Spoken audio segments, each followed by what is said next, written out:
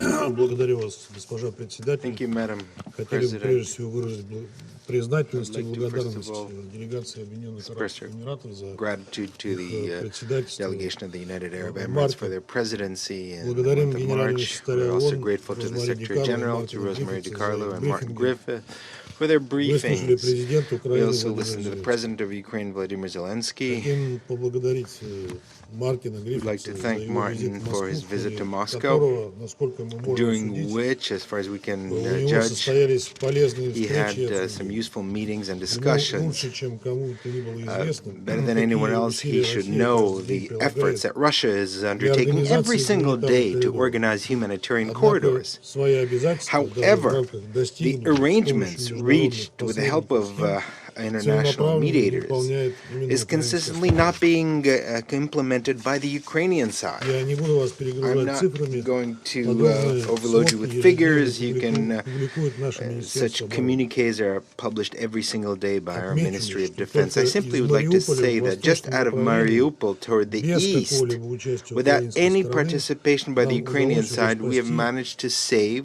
123,5 тысячи человек. 123,500 people.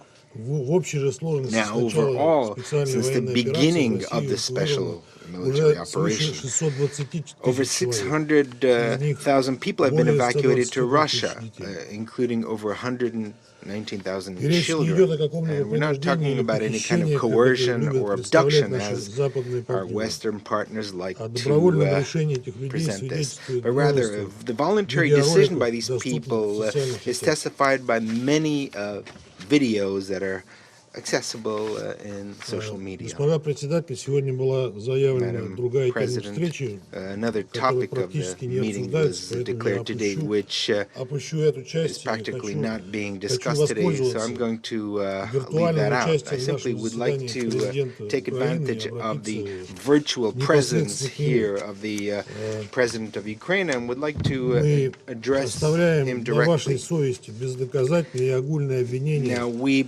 place on в your адрес conscience российских военнослужащих, the которые не подтверждаются никакими ungrounded свидетельствами очевидцев. accusations against the Мы об Russian этом вчера military, which are подробно not говорили confirmed by на пресс-конференции. any eyewitnesses. And we spoke about this in detail yesterday at our press conference. Владимир Александрович, мы все Vladimir хорошо помним, как в Alexandrovich, we 2019 all году remember вы были when избраны in президентом 2019 you Украины. were elected as the С president of вашим избранием Ukraine. было связано много Now, there were a надежд. lot of hopes Ведь вы шли tied на to your выборы election с because обещанием мира, you окончания войны в Донбассе. were, Вас поверило as a русскоязычное candidate, население, pledged права peace которого and вы an end обязались to the защищать. war in Donbass, including the Russian-speaking population, which you pledged to protect. Казалось, вот и та историческая So несправедливость, it когда seemed после that we майданного were переворота on в the 2014 verge of году correcting the Украину стали historical превращать injustice when, as a result of the злобную Maidan антироссию идет coup in пустую. 2014, Ukraine began to be transformed into a hateful anti-Russia, and that seemed to be on the verge of being turned, that page of being turned. Но этим надеждам However, не суждено было сбыться. those hopes failed to И вот вы уже to презрительно называете materialize, and жителей now you Донецкой и Луганской scornfully call народных the республик особами, the residents of Donetsk and Lugansk People's Republic as a subspecies, вторя вашему предшественнику, который грозил, что repeating what дети your дончан и predecessor луганчан будут гнить в stated, подвалах. who in fact threatened that the residents of the Donetsk and Lugansk will rot in their basements. Вы призываете их And you уезжать are в Россию. calling on them to return, to leave, И and вот вы уже to Russia. ополчились на And родной now для you've вас declared русский язык, war вводя, по against your сути, native Russian language языковую by инквизицию в introducing, in стране, где essence, русский a является родным для linguistic как минимум inquisition in a 40% country where населения. Russian is the native language for a minimum of 40% of the А population. сегодня взрывы и снаряды Today, звучат почти по всей explosions and территории, на artillery всей rounds территории are Украины, не exploding только на over востоке, the entire territory of Ukraine, and где not они не only in the смолкали east, 8 where лет. they haven't 8 лет. ceased for the past 8 И years. звучат они именно потому, And что they're другого exploding способа precisely принести мир because на there was no Донбасс, other к way сожалению, of не bringing осталось. peace to the Donbass, После того, unfortunately. как вы и ваши After подчиненные you and your категорически subordinates отказались выполнять Минские categorically соглашения, refused to comply with the Minsk приготовившись при этом уже в agreements, at the марте same решить time by проблему Донбасса военным preparing путем. already back in March to solve the problem of ходе the Donbass нашей by military спецоперации means. мы In the нашли course of our множество special соответствующих operations, we секретных have приказов. found many secret orders testifying to this. Нам говорят, что на We're Украине told that there can be no Nazis in Ukraine. However, we know very well that not only are they there, but unfortunately they are running the show. Да и как может быть иначе, How если can it be национальными any героями other way Украины when the являются national heroes нацистские of Ukraine пособники are Бандера и Nazi Шухевич, ответственные не collaborators только за Bandera and Холокост, Shuhevich, who are но и за responsible not only убийство for the сотен Holocaust, тысяч but the мирных killing поляков, of русских, hundreds of украинцев thousands и of евреев. peaceful Poles, Russians, Ukrainians, and Jews. Вы просто предпочли не You замечать simply украинских preferred неонацистов, not to делая вид, notice что их Ukrainian попросту нет. Nazis, pretending А that они, they're к simply сожалению, not there. есть, But и их unfortunately, еще they больше, к are сожалению, there. очень много, а среди них много молодых. They are very many of them, and among them a lot of young people. Откуда мы это знаем? Да они How этого do не we know that? скрывают. Well, they're Делают not нацистские concealing татуировки, it. украшают They have одежду tattoos свастиками made, и другими Nazi нацистскими tattoos. They символами. decorate their Приветствуют друг друга как clothing with нацисты. Не swastikas and скрываются other в Nazi symbols. соцсетях. They give Nazi greetings, and they're open about it in the social Их media. особенно много в составе национальных Particularly many батальонов, of them таких как in Айдар, правый national сектор и battalions Азов. such as Aidar, the Right Sector, and the Azov Battalion. И это было бы ладно, но And that они would be еще и one действуют thing, как нацисты, but they're also убивают как они. acting like Nazis, and they're killing like them. Причем не только пленных And российских they're not солдат, just killing мучениями которых потом бахвалятся в Russian интернете, но и prisoner своих же. soldiers, in which they torture and gloat Наши about it on the social media, неонацисты, but they kill радикалы their own. беспримерной Your жестокостью к мирному neo-Nazis and населению, radicals которые они используют в have качестве shown живого unrivaled щита cruelty и against the устанавливают civilians, рядом с which they жилыми use as домами human тяжелую shields, артиллерию and и РСЗО. position heavy artillery next to residential buildings and Мы multiple сегодня rocket опять launchers as слышали well. огромное Today количество we've лжи heard о once again a российских huge amount of военнослужащих. lies about Russian soldiers and military.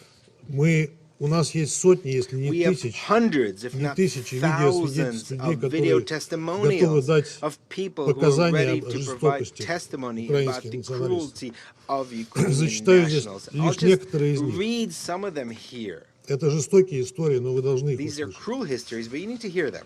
Наталья Кудинова, Natalia мэр Kudinova города, says сбежал одним the из mayor первых. of the town Затем was one of the украинская first to власть run врала, away. что Afterwards, Россия the не Ukrainian пропускает людей по authorities гуманитарным lied that коридорам. Russia was not letting people through Женщин с humanitarian детьми нас corridors. батальон Азов The под National страхом смерти Battalion удерживал в Azov, подвалах under threat и of грабил death, на kept women and блокпостах children in мирных жителей. basements, and it robbed civilians at checkpoints. Бабушка с внучками рассказывала, grandmother как батальон Азов не давал выйти из подвала, said that the Azov Battalion и did кто not сделал allow шаг her вперед, to стрелял на leave поражение. basements. Anyone trying to leave На was блокпосту shot Азова at the Azov девушек и checkpoint. женщин раздевали Women догола and и забирали and золото и girls were деньги. stripped naked and had their jewelry Включая and money последнее. taken away. Валентина Николаевна Борисенкова рассказывает, как украинские военные выгнали из частного дома на улице Краматорская женщину с двумя детьми и стреляли оттуда из миномета. Она со слезами на глазах ушла, выгнали из собственного дома ее. Двое деток у нее. Выгнали хлопцы, повязки голубые. Это украинские опознавательные знаки. Марина Васильевна рассказывала, как ее пытали в подвале СБУ в Краматорске. Пристегнули меня к канализационной трубе. Когда узнали, что я русский, били, пытали электротоком, насиловали, угрожали привести несовершеннолетнюю дочь с ней сделать тоже. Шаповалова Ольга Георгиевна. Выехали из Мариуполя, из Мангуши уже 25 марта. Magusha on the 25th of March. Огневые точки ВСУ стояли между домами и во дворах школ, прикрываясь мирными жителями. По кварталу вокруг драмтеатра ездил украинский танк и производил беспорядочные выстрелы. Стрельба велась по жилым домам. На территории 69-й, 68-й, 5-й школы стояли танки. Видела своими глазами. Суппорткина Ольга Сергеевна. Школа номер 15 Мариуполя. С 25 февраля ВСУ заняли там свои позиции и уехали оттуда 7 марта. Стрельбу оттуда производили. Наш дом пострадал от обстрелов.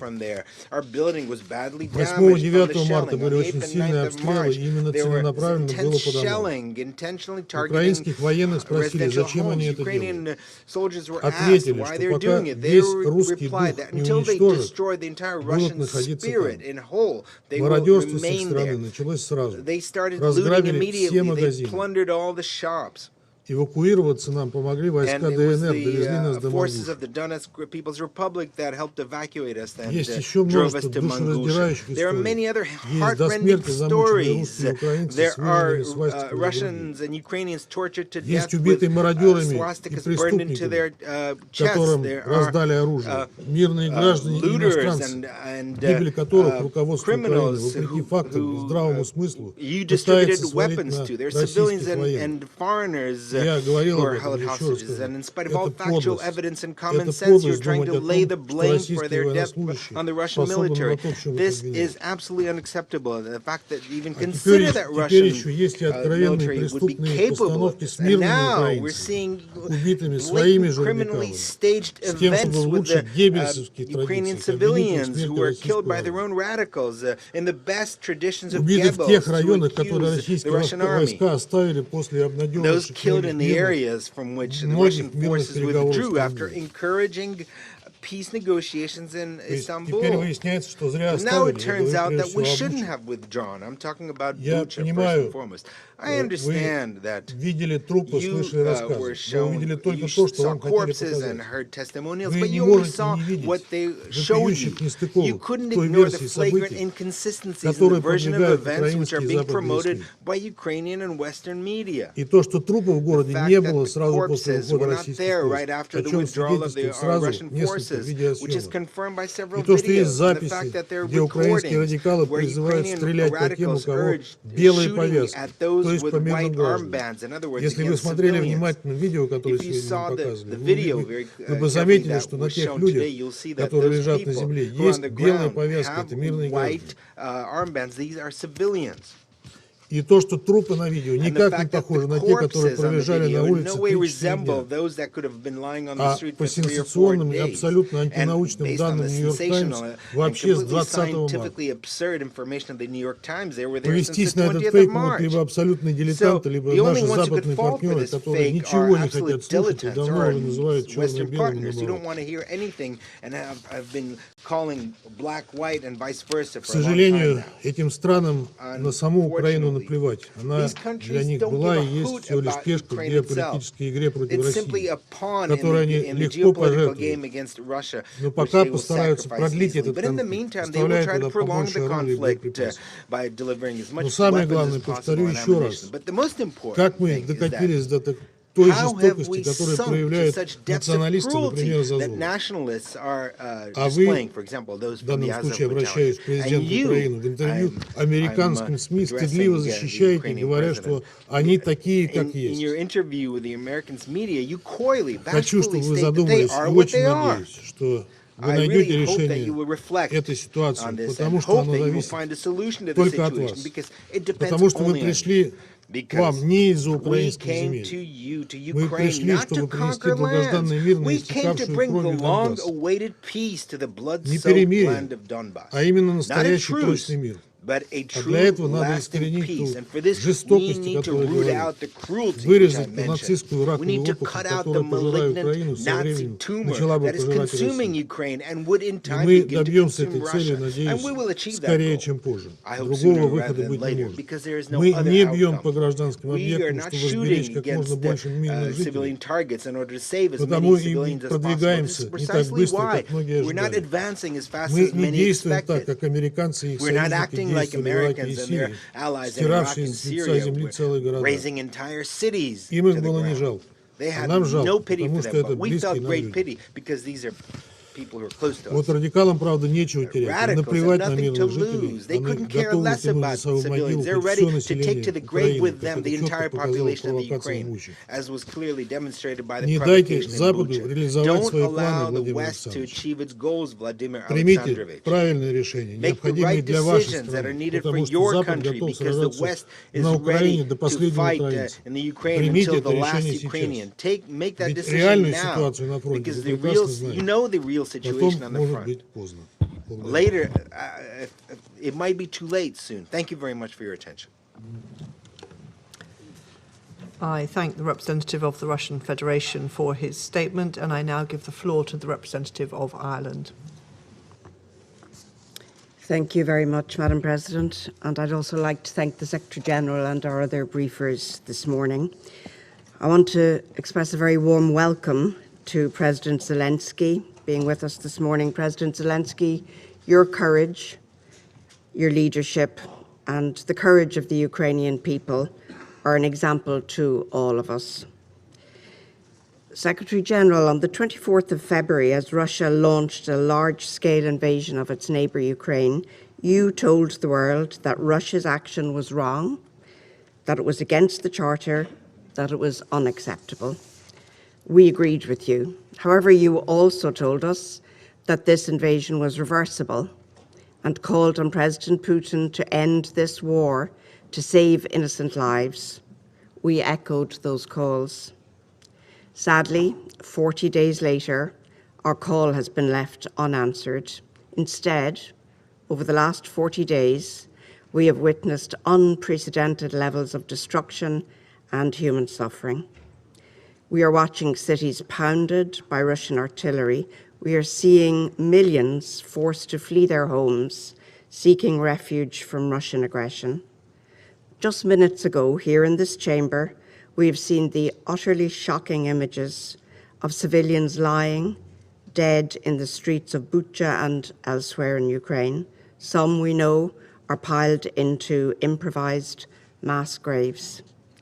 Simply harrowing. So many innocent lives lost on our watch as our pleas for peace go unheeded.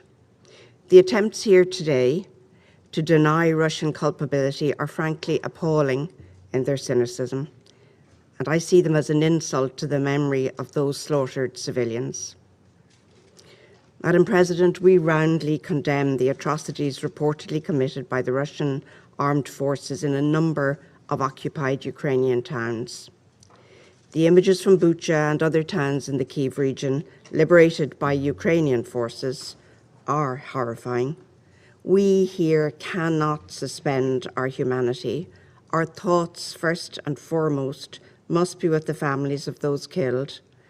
Their pain at the loss of their loved ones in such an unspeakable manner is almost unimaginable. Let's be clear. The Russian authorities are responsible for these atrocities committed while they had effective control of the area. The Russian authorities are subject to the international law of occupation. There can never be impunity from such crimes. Never, ever. Not in Bucha, not in any other town or village, ever.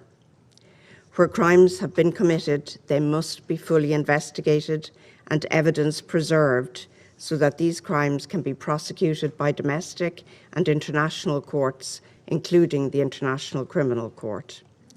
Ireland will continue to support efforts to ensure robust and independent investigation of all violations of international law.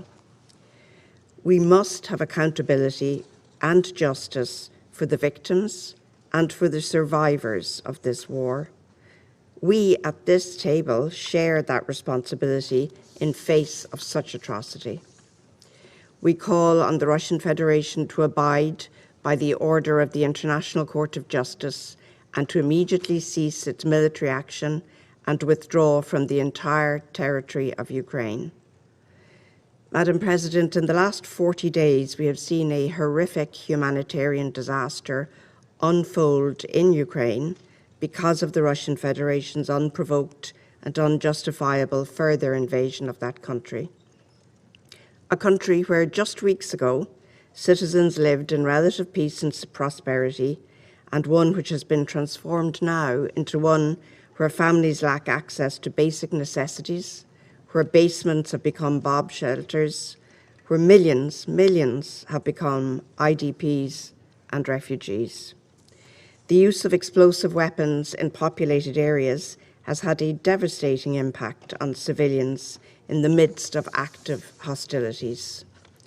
Once again, we call for the parties to the conflict to comply with international humanitarian law, including the obligation to direct attacks only against military objectives, the prohibitions against indiscriminate and disproportionate attacks, and the obligation to take all feasible precautions in attack. We have heard increasing allegations of sexual violence by Russian soldiers. You referred to this morning, Secretary General. We must stress that conflict-related sexual violence can constitute a war crime. The perpetrators of such crimes must be accountable. They must be held accountable. They will be held accountable. Sexual violence is another abhorrent crime of this war that cannot go unanswered. We again reiterate the need for full, safe, and unhindered humanitarian access to those in need, as called for today by Martin Griffiths. Secretary General, we again echo your call for Russia to implement an immediate humanitarian ceasefire. It is the very least the aggressor can do. It is way past time. As we know, the reverberations of this war are reaching far beyond Ukraine. It's unacceptable that Russia's war of choice against Ukraine is also having, and will continue to have, significant spillover effects across the globe. Deterioration of food security, surging energy prices, increasing poverty. The most vulnerable and impoverished in developing countries will suffer the most. We utterly reject that. Madam President, it is our collective responsibility here at this table to maintain international peace and security, nothing less. This is why we call on the Russian Federation to stop this war, to stop its unlawful attempts to establish occupying authorities, to stop destabilizing the democratic foundations of the Ukrainian state. Such steps are yet further reprehensible violations of Ukraine's independence, sovereignty, and territorial integrity. It gets harder each time to say this, but it is never too late to do the right thing and to end this war now. Thank you, Madam President. I thank the representative of Ireland for her statement, and I now give the floor to the representative of Brazil. Thank you, Madam President. Let me start by thanking Ambassador Nusseibeh, along with her team at the UAE mission, for competently navigating the work of the Security Council in March. I welcome His Excellency, Mr. Volodymyr Zelenskyy, President of Ukraine, in the Council today. I would like to thank the Secretary General, Antonio Guterres, and the Secretary General for Political Affairs, Rosemary DiCarlo, and Under Secretary General for Humanitarian Affairs, Martin Griffiths, for their updated presentations about the situation in Ukraine. Madam President, as we enter into the 6th week of hostilities in the Ukrainian territory, we continue to witness appalling images of human suffering. The recent reports of acts of violence against civilians in Bucha, Irpin, Kharkiv, Donetsk, and other places affected by the conflict are extremely worrying, according to the statement by the ICRC. We call for a really independent and thorough investigation of all reported violations with the full cooperation of both parties to the conflict, without prejudging any conclusions, and underscore the need for perpetrators to be held accountable. The international community is witnessing for too long appalling scenes of destruction of once peaceful cities, with shocking images from the conflict and the desperation of thousands of civilians trapped in the battlefield, with no food, no water, and no electricity. Once again, we renew our pleas for a broad, effective, and immediate cessation of hostilities in Ukraine. Only after the silence of the guns and the withdrawal of troops are achieved will it be possible to halt the immense costs of human suffering this conflict has brought. Madam President, the General Assembly has recently adopted a resolution on the humanitarian situation in Ukraine. As we said on that occasion, the General Assembly could not become a bystander of the shocking consequences of the conflict. And, as we added last week in this chamber, neither can the Security Council. As the main UN organ with primary responsibility for the maintenance of international peace and security, the Security Council has the mandate and the responsibility to address this situation in an effective manner. Nevertheless, our assessment is that the Security Council is failing in its role to help in supporting efforts to foster a constructive dialogue between the parties, with the aim of brokering an effective peace settlement to this conflict. We deeply regret that the Security Council has not been able to speak with one voice throughout the crisis. Promoting compliance with international humanitarian law, protecting civilians, calling for peace, these are objectives that should unite rather than divide us. We should strive to create the conditions for, on the one hand, invigorating the political negotiations, and, on the other, reaching an understanding on practical measures to minimize human suffering in Ukraine.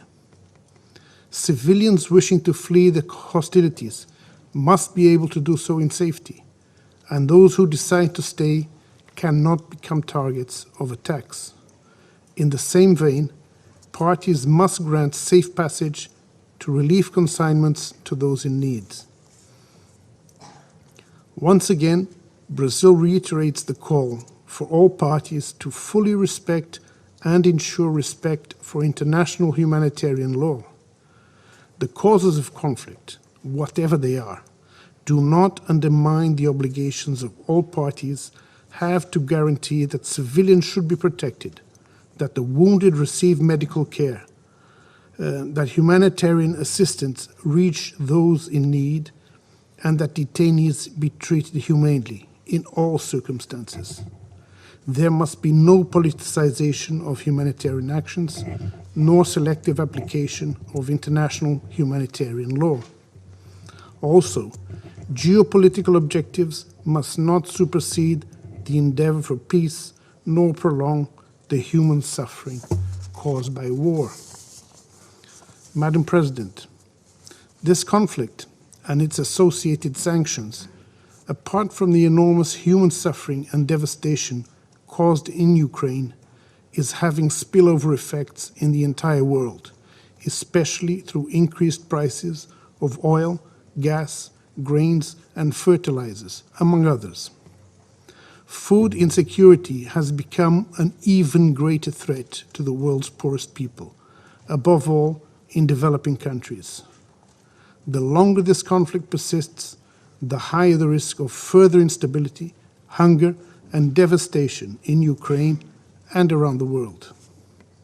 It is high time to return to the path of dialogue and diplomacy for a peaceful settlement of the conflict. We urgently need the cessation of hostilities. De-escalation of tensions and negotiations are the only way out of this conflict, not only for the countries directly involved, but also for the entire world. I thank you, Madam President. I thank the representative of Brazil for his remarks, and I now give the floor to the representative of Kenya. Thank you, Madam President. I congratulate you on assuming the presidency of the Security Council for April and assure you of my delegation's full support. I listened closely to the remarks by the Secretary General and his Undersecretaries General, Rosemary DiCarlo and Martin Griffiths, hoping to hear that our fears that the war in Ukraine has entered a new, more dangerous phase were exaggerated. Sadly, they offered no such comfort. Instead, we are left with the words of His Excellency Volodymyr Zelensky, the President of Ukraine, who has described the horrifying suffering of civilians in Bucha and other towns and neighborhoods in Ukraine. His account of the atrocities is in stark contrast to that of our colleague in the Security Council, the representative of the Russian Federation. But the fact that the truth in Bucha is contested is the surest sign that we stand on the precipice of more widespread abuses of human rights. In April 1994, even as genocide engulfed Rwanda, there were members of the Security Council contesting the horrifying truth that 1 million people were being murdered. We should stand warned that the inability of the Council to establish the facts and accordingly attribute responsibility may enable the risk of escalation into far worse crimes. Beyond the city of Bucha, Madam President, we're extremely worried about the safety of civilians who are trapped in other besieged cities and villages, such as Mariupol and Kherson.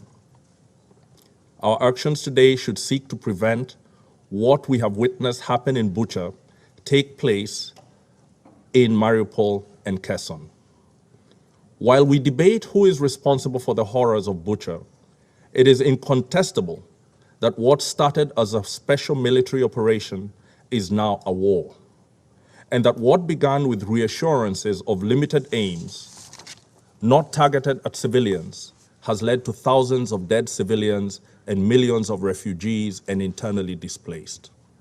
No one can doubt that there are flagrant violations of international law, international humanitarian law, and the UN Charter underway in Ukraine.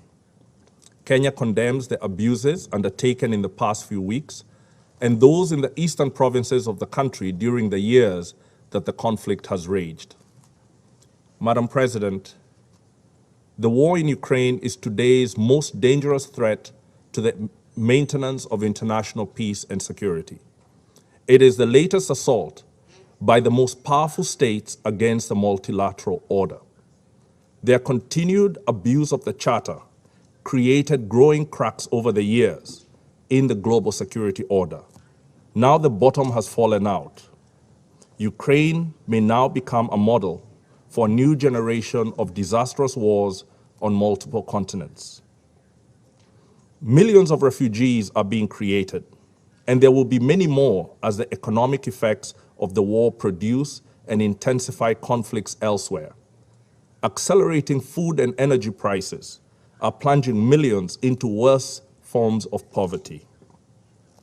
The UN, as a forum for solutions to humanity's most pressing problems, is losing prestige and its historical standing.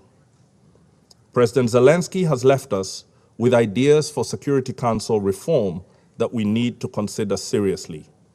Things have fallen apart, and the center cannot hold under these assaults on our United Nations. We must reform. There are no easy solutions. Even a negotiation that is not properly structured to protect the people and sovereignty of Ukraine could be the prelude to a wider war.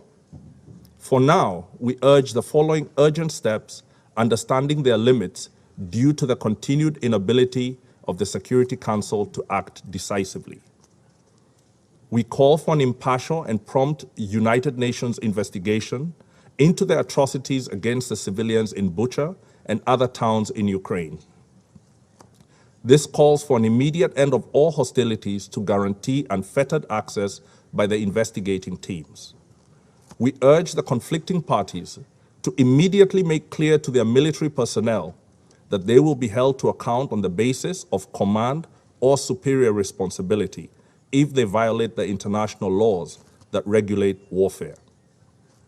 We commend Ukraine's neighbors for opening their borders to refugees of multiple nationalities from Ukraine.